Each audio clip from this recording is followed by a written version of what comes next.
ले ला हो मोरा लिया के माई ताजा ताजा ठेकुआ क्यों रे का हो अरे छिनरी करे छिनरी रानी गाड़ दे तो लाख देबे जल कह दे काम जीते हम तबे तू बनबू हां कोनो रार को के तारा भिलिया के दी खरा कर लगती है पागल होगल है कारे छिन के हो दादा ओई हो माई जंगवा हो जंगवा खरा छिनरा बेचल बनता जे घाड़ा के तारे से झाड़ा कर तब पेट भर जाई काहे ना तू यही का के पेट फाड़ भार पेट को के भार कर ये बहन हम तारा से नाला उठार गोड़ बगदन हटा क्यों कहा गोर बगीर छिनार तड़का महाराज बनतल हुए जा हट जा चल कहां बा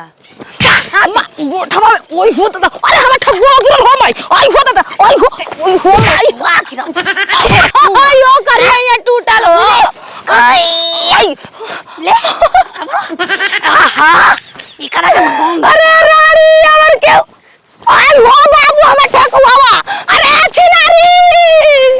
आई ठगुआ फसलों लगन गली बाजार में आ गया तातल जो खाएगा वो पछताएगा जो नहीं खाएगा वो भी पछताएगा मैं बनाया घर से अरे नहीं हम आ रहे हैं भाई आ रहे हैं अब चिंता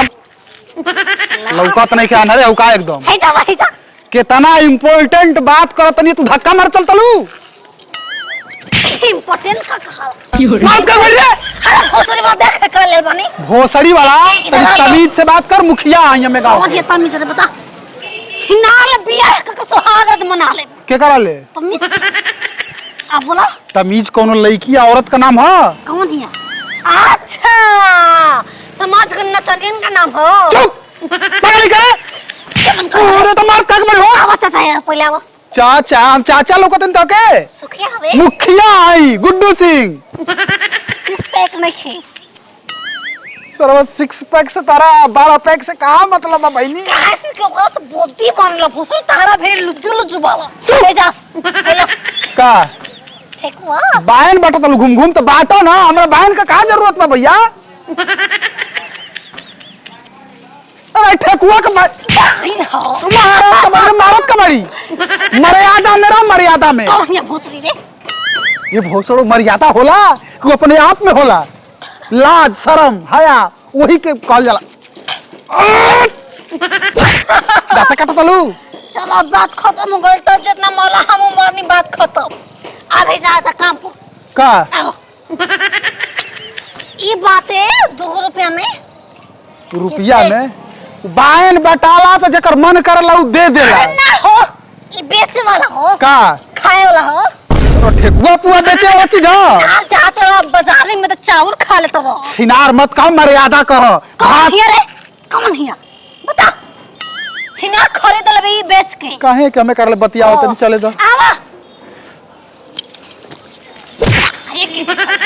जाए के कर कमाई रे अब ले सर भाई मुस्का दे ए भाई तू जाइबू तू का चलो पैसा दे के जा पैसा नहीं क्या काहे नहीं के झरबा तू ऐसा ही झरबा तू मारत का बड़ी रे दम दम मारत का बड़ी मार नहीं आगो मारो दम पापा पैसा दे दो 1 रुपया नहीं दे दो हट प्लीज रे जॉब हट पैसा कमाल नहीं का मैं कागज का टुकड़ा लेगा रे भोसड़ी वाला मैं नहीं लेगा वो छिना तार पूरा किबली कबार दे खिलाड़ कहीं का अजी पागल से सारा पाला पड़ल बा हट हट हट हट मैं पागल है भर भर से काहे बजरिया में ये जो पागल बेटा हम पागल नहीं भैया कटर क्यों रे पागल नहीं का बात में बहनी भैया ये मैं कोनो मेरा रू लेके ठेकुआ के टोकरी भागा लिया का हमरा के मां कोई को मेरा रू कोई ली साले के ठेकुआ अरे हां अबे कोई लिया पागल भी है बहनी कहां से मत लगी है पागल बिया तभी मैंने पागल बिया अबे कोई लिया अबे नहीं कोई लिया अबे छिनार के बताओ बाप रे बाप का चिल्लाते ए हां ई के कर ले लो रानी के कर चोरा के ले लो चोर समझा रे कुछ और समझा मैं असल के बेटा तहरा के जानते नहीं हूँ केहू के ना केहू के रोज झगड़ा लड़ाई क के छीन लिया लू देखो एगो बेरा हमरा के पिटोएबू तू केकरा घर ले लेलू है आई पप्पा खसे पप्पा भेजले बाना कन बेटा ले जा एकरा के बेच के अपन दुकान चला तार पापा जवन भेज काहे ना गरीब समझा रे आई फटे कपड़ा पहना समझा तो तू गरीब समझेगा बता गरीब के बात नहीं कहो ठीक ना कुछ इस साइकिल पे बांध के कर साइकिल ले लो है पप्पा देले हम कहां तक पापा भेटा काहे ना बेटा मारा तैलू खाली मारम नहीं अच्छा जा दरानी केहू के ले लो करेगा मेरे से मैं अपने पेलुस को पटाया है मैं अंदर करवा देगा डाले जाके घर में धरते हैं ठीक ना रख दो पप्पा पापा तोहर बात के हो घर में ध देबा तू क्या हो बहनी नतियू का बेटा गांव के आदमी कहला सकी मत जई ह मत जी हेल झारो चाची उ दोनों चोर चाई हम सब ए, ई का कहत हो? ऐसे पागल यो वो हटिया छिनार अरे बहनी तू हाउ के हम मान दे के बोले आई हमें टगवा में अच्छा तारे हां कमला के कैसे मारा रे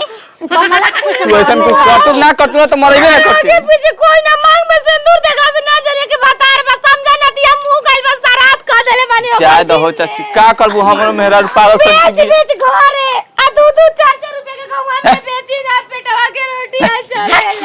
दे दरानी ना, ना। तू कहबू तू ना बनवावेल हम जानत काली माइन के अरे पागल कत छिनर के ए चाची ऐसे का कहतल हो कैसे कर दी अब कौन आठ कमार बीच कता ए रानी ना मारी नती आवाज लगती मुंह जाए तो पूजा करे के पड़ी लागो हां तो तू चाची एकरा मुंह का लागल बताओ तो लास्ट भी छागल बन बोसरो आज तक से कुछ घंटा उखड़ल नहीं के मारो ना मत हां हां सही बात है पुलिस थाने में एकरा पता देवे के पड़ी एकरा पागल संगी कहीं केस निकाला स्वागत मना के फेंक दिया आगे तो भैया लाओ कब चाची। से जान बचा कोई मर्डर करता है हमरो को दिन हम का करम बाल बच्चा रही ना माई रहिया माई रहा और याद दिला वो सारे दिला तो लुका मैं देखत और याद दिला तो भोसरो ए तू कहत न कि मर्यादा लांग मत ठीक ना खाली तोर बाप तोर माई के कसम खा के हम जौन पहचान नहीं तो तोके कहिए घर से भगा दिलती केवन कसम खा के झूठ बोलता आजकल रे तोर माई मरत समय न क्रिया खेले रही कौन बेचावा माई? तोर माई हमार तो माई छच्छा को पैसा गुकारी माई एगो दुगा माई एगो सीतरा भवानी एगो हमार माई हाँ। एगो हमर माई के माई एगो हमर पापा के माई सुना घर आई रही तनी हम द्वार पे लाते ठीक ना फोसर तू एजर हम आवतन मार ले हां हम एजे रहे अब भोंस गन को लेना ना चली आ गोली गांव पत्रा मार के